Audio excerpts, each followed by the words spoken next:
Dampak pandemi COVID-19 dirasakan oleh segala lini kehidupan, telah memutuskan ikatan rantai masyarakat dengan sektor produksi, pertanian, peternakan, perkebunan, bahkan profesi. Masyarakat tidak beraktivitas, tidak mampu mengembangkan usaha maupun inovasi, sedangkan kebutuhan semakin meningkat. Pada level pemerintahan dikeluarkan kebijakan pencegahan mengkampanyekan protokol kesehatan. Kebijakan terbaru yakni new normal secara awam diterjemahkan sebagai transisi menuju keadaan normal. Seperti juga bagian dari respon kebijakan yang berubah-ubah terhadap dinamika masyarakat yang berhamburan melakukan aktivitas seperti biasa dengan sebagainya patuh pada protokol pemerintah dan sebagainya lagi terlihat biasa-biasa saja atau bahkan mengabaikan. Walaupun ekonomi termasuk dunia pendidikan mereka dalam keadaan babak belur dan menjalannya dalam bayangan-bayangan apakah COVID-19 ini sebuah fakta atau tahayul belaka.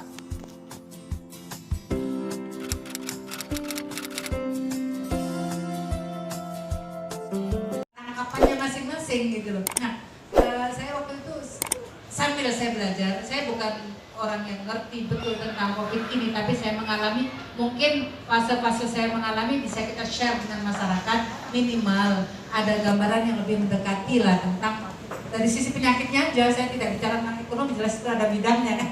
Cuma saya juga unek-unek, sempat saya ingin nanya tadi Pak Romi kan, ini yang kena bantuan tadi diharapkan terus berkepanjangan, yang nggak berdampak pun kena, terus terang saya nggak pernah dapat ini Pak. Sama bukan? Oh gitu ya. Tapi Bapak kan nggak pasien gitu. Saya nggak tahu itu ceritanya seperti apa.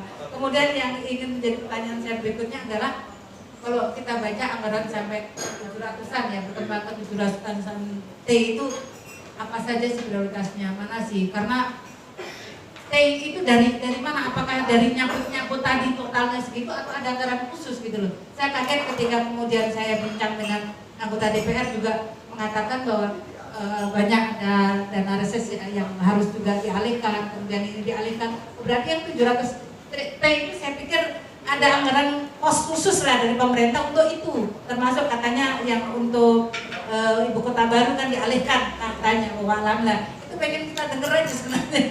Kayak apa ada tak duit buat kita?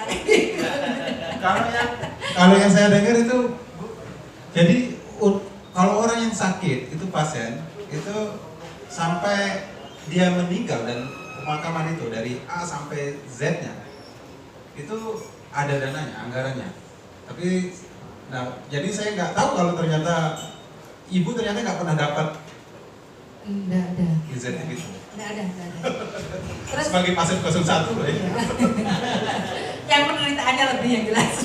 Karena waktu itu sempat ditanya, sebenarnya saya berpikir hanya ke diri saya. Saat ini saya menjadi terbayang bahwa efek saya yang ada di lembaga itu ternyata tidak pada diri saya saja. Itu yang berat sebenarnya. Harusnya tadi saya sampaikan bahwa efek saya itu menyangkut lembaga pendidikan. Itu yang lebih berat sebenarnya. Kalau saya pikir yang penting saya sehat sudah oke. Makanya ketika adik saya berkeluh kesah, udah nanti yang penting sehat, udah urusan lain gitu. Yang terakhir Bang Roma ya, yang saya sempat dengar ini sekarang kayaknya yang lagi, maka tadi bicara tahayul kemana sih gitu, itu penuh tanda tanya saya ini. Karena sekarang yang lagi rame ini adalah bicara bahwa COVID itu antara satu konspirasi, yang kedua antara ini adalah bicara proyek. Dua hal ini ini yang kayaknya ini seperti apa, ini sebenarnya yang berhak menjelaskan itu mestinya yang berkomentar ini tanda tanya ini Pak juga. Kapus mau menjelaskan. Karena ini agak gawat-gawat, ini ngeri-ngeri sedap yang ini. Oke, jadi saya pikir ini ala kuliah hal sebenarnya saya merasa Bang Roma diskusi ini terlambat Bang Roma, sudah sekian bulan, sudah hampir usai, orang sudah boleh dikatakan kata beberapa waktu yang lalu kami ke Pak Gubernur sudah menyatakan bahwa orang sekarang udah gak peduli katanya gitu. Artinya situasi sudah sedemikian kurang, bahkan kebanyakan sudah gak peduli. Kemudian baru kita diskusi. Alangkah indahnya kalau ini kemudian diskusi agak awal-awal, kemudian lebih lengkap lagi, lalu ada menjadi masukan buat pemerintah untuk kebijakan-kebijakan. apapun persepsi orang tentang corona COVID-19, itu yang jelas sudah mengubah dunia.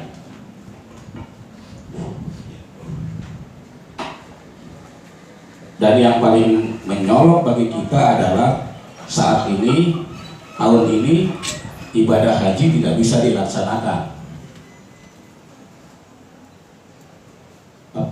Makkah, Ka'bah itu jadi sepi.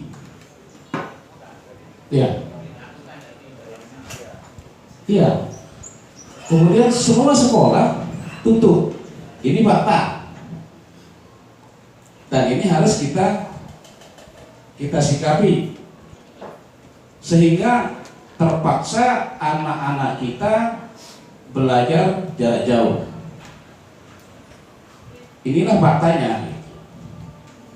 Suka atau tidak suka, mau atau tidak mau, pemerintah sudah mengeluarkan berbagai kebijakan, baik melalui Perpu, ya, Perpres, Permen, bahkan SKB beberapa menteri, ya Pak ya, terutama kebijakan tentang dunia pendidikan, SKB 4 menteri, itu diberlakukan untuk mengantisipasi perkembangan penyebaran COVID-19 ini. Ini emerging disease, penyakit baru yang kemudian pandemi secara sangat mendadak, tiba-tiba binatangnya, virusnya tidak dikenal sama sekali, polanya juga sangat sulit, sehingga mohon maaf Ustazah, tidak ada orang yang sekelas dokter pun saat itu secara gejala akan berani menyimpulkan bahwa ini penyakit corona bukan. Membutuhkan alat bantuan. Langkah tercepat minimal sebagai, walaupun itu bukan gold standar selain PCR, memang RDT test, tapi saat itu RDT belum ada. Alangkah bagaimana kelabakannya kemudian Pemda kita, Dinas Kesehatan Rumah Sakit menghadapi situasi yang seperti ini. Jujur saya sampaikan, kalau secara idealnya sebuah penanganan penyakit menular, bagaimana cara isolasi, bagaimana kemudian SOP, bagaimana membangun koordinasi lintas sektoral. Nah, kita lebih mengedepankan yang luring, luar daring, ya, luar jaringan. Jadi pembelajaran dengan menggunakan modul.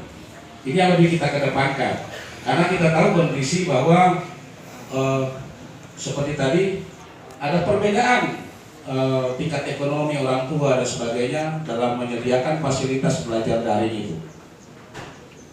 Bukan hanya di tingkat siswa, tingkat sekolah pun berbeda.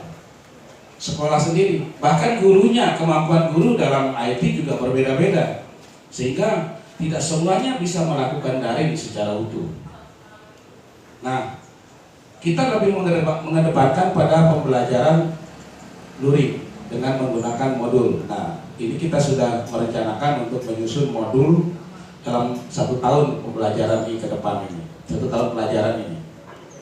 Nah, insya Allah nanti tim penyusun itu sudah mulai bekerja minggu depan, dan SK-nya baru dibuat kemarin SK-nya. Sebelum kita libur ini baru jadi SK tim penyusun modul itu. Nanti insya Allah mulai minggu depan, mulai Senin itu mereka sudah mulai bekerja untuk menyusun modul itu, dan mudah-mudahan ini bisa nanti diberikan kepada seluruh sekolah, sehingga baik di tingkat SD maupun SMP. Persepsi memang dari masyarakat bahwa semua siswa harus diberikan pulsa. Ini juga keliru. Itu keliru ya. Yang benar itu boleh, dana BOS itu boleh digunakan untuk itu, tetapi tidak wajib. Itu Pak ya. Caranya gimana? Ya? Caranya siapa yang tentukan kebolehan dan tidaknya itu, kapan ada rencana dalam waktu dekat untuk bisa dieksekusi atau enggak? Itu di tingkat sekolah. Di tingkat sekolah yang melakukan. Karena kesepakatan sekolah dengan komitenya atau bagaimana? Iya. Sekolah ada yang memiliki tim IT di sekolah. untuk mengecek aplikasi untuk menyusun aplikasi yang digunakan di sekolah itu. Seperti di SMP 1 Pringabaya ini sudah jalan, dan SMP 1 Sikur juga sudah jalan. Ada tim IT-nya untuk mengecek siswa mana saja yang menggunakan daring, yang bisa menggunakan ikut pembelajaran daring, dan mata pelajaran apa saja yang gurunya kompetensinya bagus. Itu akan didata. Ya, yang tidak tentu saja tidak mungkin diberikan pulsa kan gitu, karena dia tidak ikut dalam pembelajaran itu. Kenapa Pringabaya? Saya ingin menyampaikan bahwa sebenarnya pola penyakit infeksi wabah pandemi seperti ini sebenarnya biasa. Dr. Hasni, kepala dinas senior saya, termasuk sama-sama pernah menjabat sebagai kepala bidang P3KL Dinas Kesehatan, itu memang langsung membawahi urusan ini. Ya, sehari-hari memang yang kami terus dan kami pikirkan adalah hal-hal seperti ini. Sehingga termasuk struktur penanganan, pola penanganan, itu sebenarnya sudah ada. Penanganan lintas sektoral itu memang sudah ada konsepnya. Ketika ada wabah, ketika ada bencana, ketika ada penyakit menular, maka kerjasama lintas sektoral harus ada. Pemda, kemudian aparat keamanan, TNI, Polri, Dinas Pendidikan, Dinas Kesehatan, semua termasuk organisasi profesi, IPI, PPNI, dan seterusnya. Itu memang harus secara otomatis itu dilibatkan. Dan struktur itu sebenarnya sudah ada. Ada beberapa struktur, malahan misalnya penyakit akibat zoonosis, kayak antraks, itu sudah ada gugus tugasnya. Ya. Dan itu sepanjang tahun ada, dianggarkan oleh Pemda. Maka kalau kita mau bilang sebenarnya, ketika kemudian ada pandemi, kita ya kalau bahasa kasarnya sedikit mungkin kita sedang ini juga Pak Kadis, bahasa halusnya kita dikoreksi. Kita mungkin bisa saja sombong bahwa kami ini siap menghadapi segala bentuk tantangan, bencana, penyakit yang kemudian masuk ke kita. Sekarang kita lihat kesiapan dunia saat ini menghadapi barang sekecil itu, binatang sekecil itu seperti apa. Saya kira saya setuju dengan istilah ADBMI babak belut, kita babak belut ternyata.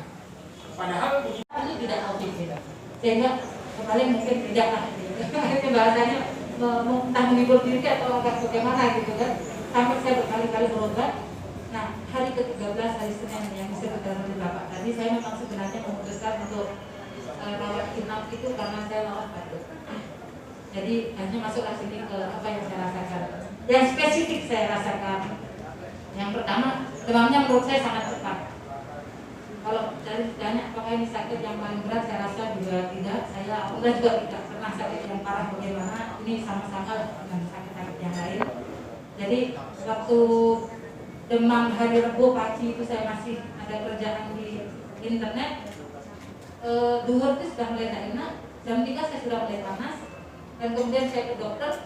Malam itu nunggu obat saja, saya itu sampai nangis di mobil. Sakitan banget, terutama di sendi-sendi. Di sendi-sendi semuanya itu sakit sekali. Dikasih obat, besoknya reda.